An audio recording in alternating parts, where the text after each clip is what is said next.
KCAL News reporter Jeff Nguyen has been on Maui for days covering this story. And Jeff, we've heard so many harrowing stories of people escaping those flames. We've seen the images. Earlier, he told us about gallery owner Bill Weiland escaping on his motorcycle. What else has Weiland shared with you? So if I may, let's go ahead and give you a little bit of the backstory. Tuesday night, Mr. Weiland was near his gallery when he saw flames racing towards his gallery, so he ran over there on foot. At that moment, he had to make some quick choices, so he decided he can't get out with a whole lot. He's going to grab his laptop computer and his passport and his social security card. So he runs to the back of his gallery, and then he has to make a second choice. Am I going to run out of here on my Harley Davidson motorcycle or in my car? He chose to get on his motorcycle. As he was riding out on his motorcycle, he says that he could feel embers on the back of his neck. He saw embers swirling everywhere on the road. There were down, energized power lines that he had to drive around. To give you a sense of the devastation in that community, let's do this. We're going to go ahead and roll some video for you. This is some of the video that Mr. Weiland gave us.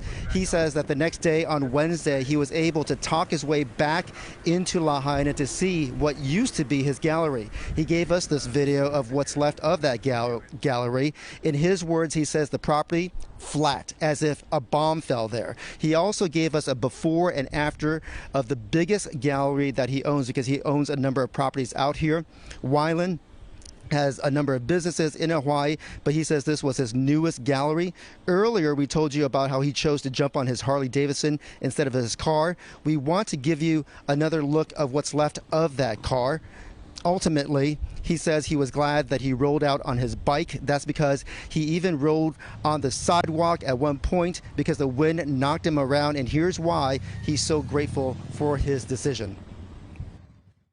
I'm glad I made the decision to make the bike, because otherwise I'd probably be swimming. You've heard a lot of people were in their cars, couldn't get out, so they jumped in the water to get away from the flames.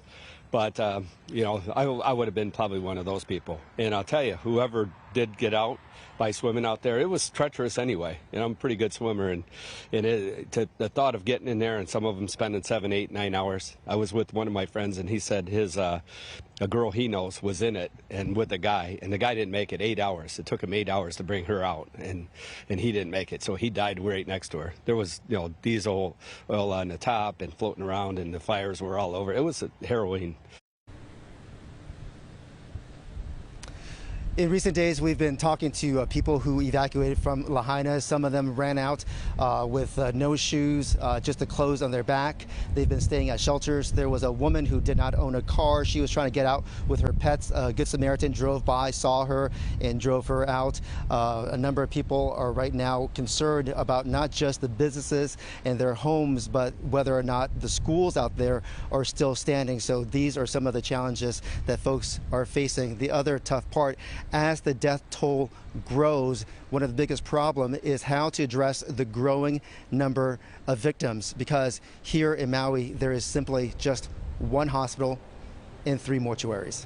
Guys? And Jeff, what are you hearing about these hundreds upon hundreds of people who are still missing? We've heard these gruesome accounts from rescuers that when they search the rubble there, some of these people are so horribly burned that their bodies literally fall apart as they try to lift them. How are people getting information about those who have been found, these hundreds of people, and what are people doing for information like that? Where could they go?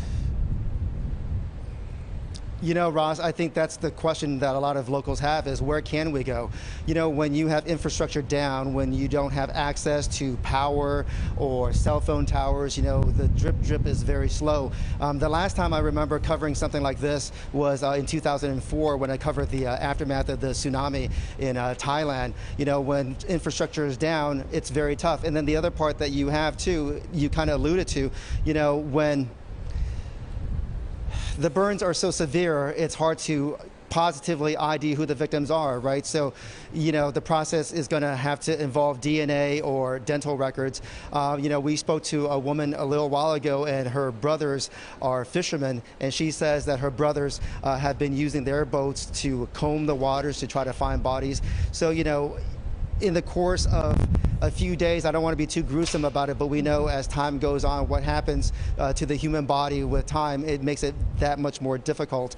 And so, you know, we've heard stories about whole families being trapped in cars because they were stuck on the road. So I think you kind of have to balance the process of identifying people quickly with the fact that you need to get it right. And so I think that is what people are dealing with, but that doesn't take away from the frustration that a lot of people are feeling about how slowly the process is moving. Ross. Yeah, a lot of anxious families out there tonight. Jeff, thank you so much. Jeff, live in Maui, thank you for your coverage.